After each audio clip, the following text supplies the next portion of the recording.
네, 안녕하세요. 아름다운 강의 이한입니다. 자, 여러분이 이제 오늘 우리가 안내대로 우리가 2020학년도 합격자의 특강이 되겠습니다. 자, 이 합격자 특강을 들을 때는 여러분 마찬가지로 어떤 강의는 목적이 있어야 됩니다. 목적. 그렇잖아요. 그럼 오늘 목적은 어디에 있느냐? 자, 여기 이제 합격된 사람들의 어떻습니까? 합격 노하우를 배우는 겁니다. 노하우. 그래서 선생님이 이제 오늘 합격자 선생님들한테 이제 여러 가지 이제 조건을 줬는데 뭐 많은 시간을 이제 할애할 수 없기 때문에 어떤 것에 초점을 아마 여러분이 들을 때도 그렇잖아요. 목적을 가지고 들어야 정확합니다. 그다음에 이것을 이제 여러분도 또 뭐다 목적을 가지고 듣기 위해서는 자기의 상황이 어떤지를 먼저 알고 있어야 됩니다. 내가 초수인지, 재수인지, 그 다음에 삼수인지, 그 다음에 이제 우리가 N수인지 이걸 잘 알아야 됩니다.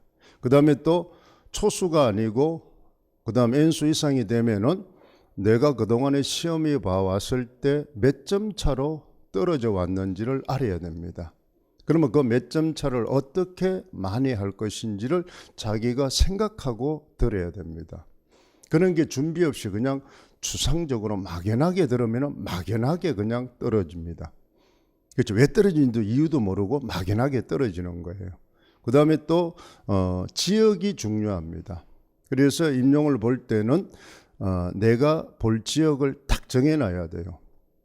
그렇죠. 내가 지원할 지역 이제 필수적인 거 하나. 그 다음에 이제 선택지 하나. 만약에 변수가 생긴다면 나는 다른 지역도 할 수 있다. 내가 기회가 되면은 뭐 그때 지원자 점수 컷 보고 컷은 임용은 아무 의미가 없습니다. 왜냐하면 개별 교육구청별로 채점을 하기 때문에 컷은 아무 의미가 없어요. 그래서 간혹 어떤 학생들이 나는 지금 점수가 몇 점인데 그 지역에 원서가 내었으면 되겠는데 천만의 말씀입니다. 그 컷은 아무 의미가 없어요. 그러니까 거기가 낮다고 해서 그 지역이 학생이 뭐예요? 점수가 내가 가면 되는 게 아닙니다. 내가 가면 거기 가면 그 채점이 또 그 점수가 안 나올 수도 있어요. 또 높이 나올 수도 있지만 안 나올 수도 있습니다. 그렇기 때문에 여러분들이 막연하게 상대적으로 비교하는 그런 습관이 있는데 그건 큰 잘못입니다. 그래서 전통적으로 낮은 지역이냐 일반적이냐 그것만 생각해야지. 그 다음에 이제 요즘은 뭐야 교육구청별로 시험의 특성이 좀 다릅니다. 그렇잖아요. 왜 그러냐면 자기 사람을 뽑고 싶어 하는 겁니다. 자기 사람을. 그래서 그 특성을. 그래서 이제 2차의 변수가 어느 때보다도 점점 강화되고 있다는 겁니다. 강화되고 있다. 그러니까 1차의 폭은 그렇게 높지 않습니다. 그러니까 커선에서 3점 안에 거의 합격자의 거의 60%가 몰려 있습니다. 60%. 그러면 1차 점수가 내가 커선에서 5점만 높으면은 굉장히 상위권입니다. 상위권 점수예요.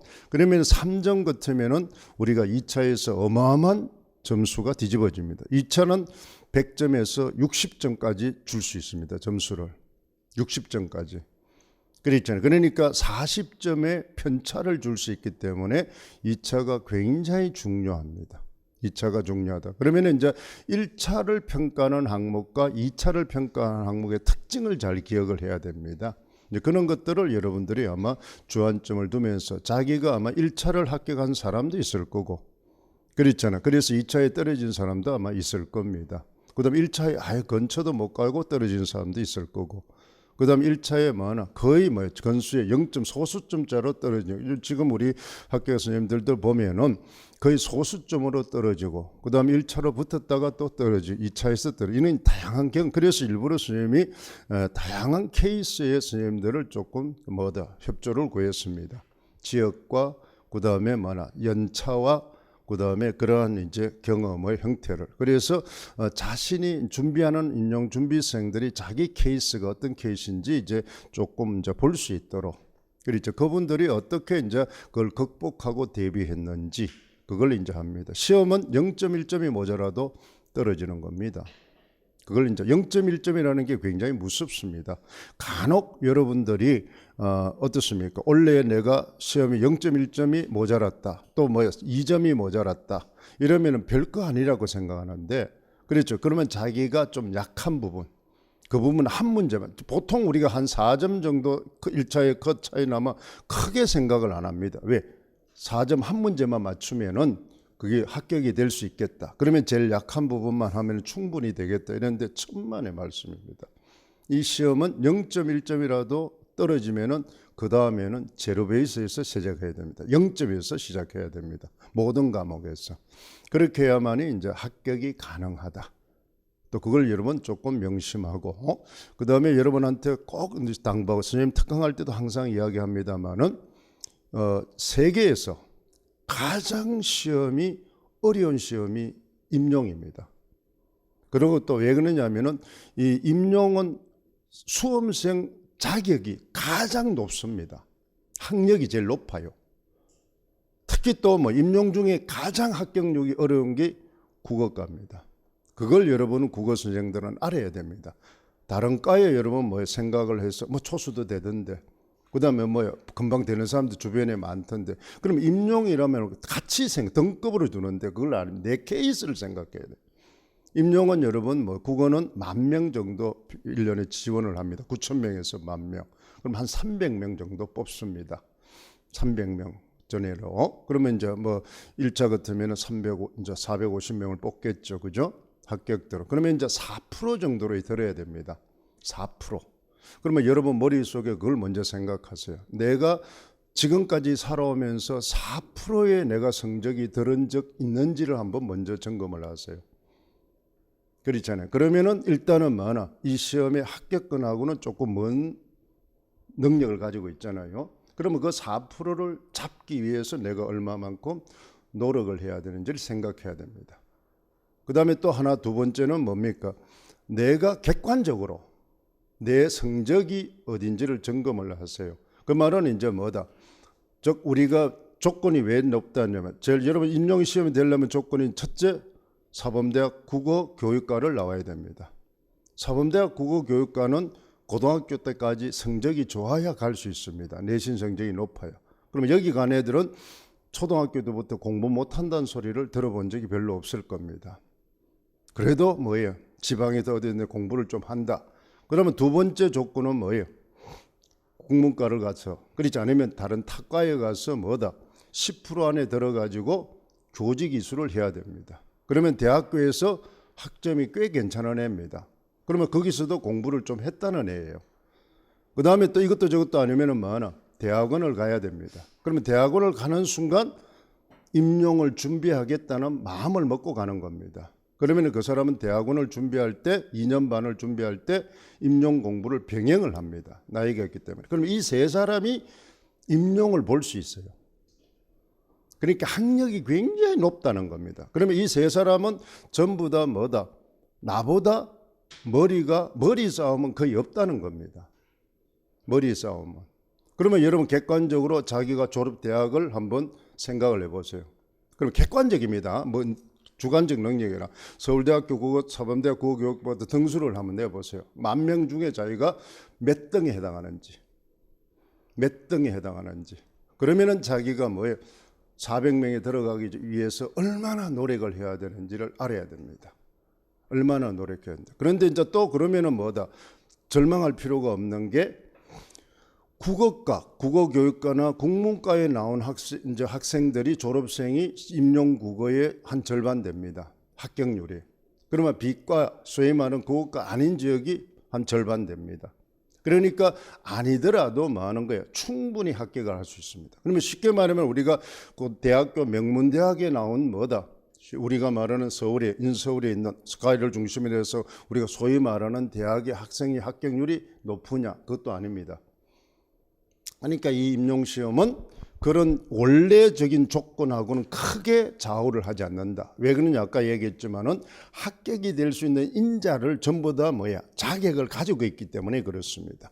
그러면은 이 시험에 맞게끔 얼마나 철저하게 준비를 잘하느냐 하느냐에 따라서 승패가 좌우되는 겁니다.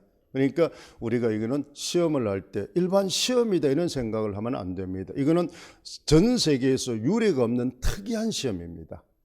특이한 시험이다. 이거는 수능 시험도 아니고 공무원 시험도 아니에요. 그렇잖아요. 이거는 전부 다 임용 시험입니다. 학생을 어떻게 가르칠 거냐를 이제 준비하고 하는 시험입니다. 그러니까 학생 시험이 아니고 가르치는 능력을 측정하는 시험입니다. 그러니까 여러분이 이 시험의 특성은 선생님이 항상 이야기하지만 피카소 그림이다 이렇게 생각하면 됩니다.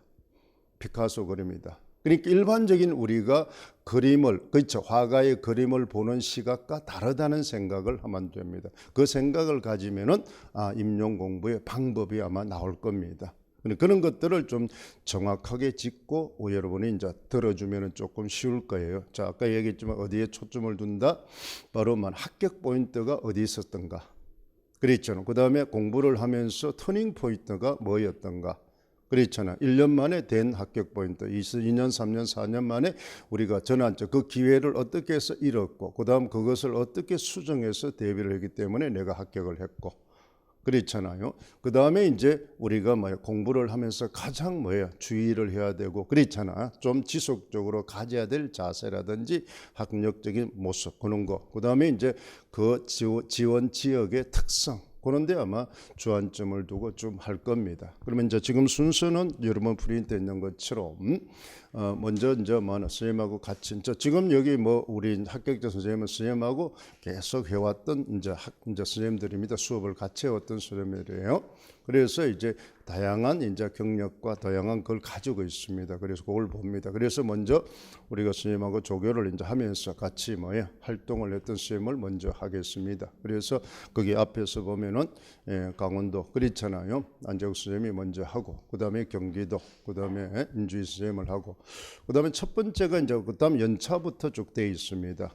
그 다음에 이제 1년차, 즉, 바로 초수가 합격된, 제주도에 합격된 친구인데, 지금 기상 때문에 비행기가 와서 이제 그렇잖아요. 그 월요일부터 또 연수를 들어가야 돼가지고, 그렇잖아요. 그래서 내려가기가 오늘 조금 일기이기 때문에, 그래서 이제 선생님이 충청 2부 이쪽에 오늘 1단계를 하고, 다음 이제 2차 합격자 설명은 충청 2북으로 이제 전남, 전북, 경남, 경북, 대구, 그렇잖아요. 부산, 그 다음에 제주, 여기 이제 좀 한번 또 기회를 잡아서 그렇게 하도록 하겠습니다. 그 다음에 이제 우리가 바로 이제 충남. 그렇죠. 지금 충남은 이제 강혜별 선생님이 이제 2년차 이제 합격입니다. 3년차 이제 합격입니다. 그 다음에 이제 우리가 서울에 김주영 선생님, 그 다음에 이제 충남에 게 그렇잖아. 김아린 선생님, 이제 이 선생님들이 이제 연차적으로 쭉 되어 있습니다. 그래서 그런 것들을 해서 아마 기회는 한 30분 전후로 이제 시간을 할 겁니다. 그래서 다 끝나고 나면은 이제 간단하게 이제 질의응답을 하고, 그 다음에 개별적으로 자기가 지원하고 전에 지역에 하고 싶은 사람은 나중에 선생님 이제 전화번호 여러분들이 선생님한테 해주면은 내가 개별적으로 동의하에 전화번호를 줄 테니까 그죠? 직접적으로 선생님한테 도움을 받으세요. 그게 이제 제일 좋습니다. 합격한 선생님들한 도움을 받아야 그렇죠. 직접적으로 되지. 일상적으로 사이트 거기가 떨어진 사람 아무리 본들 도토리 키즈기한테 들어본들 그놈입니다. 그러니까 이제 그런 걸 염두에 두고 이제 하도록 하겠습니다.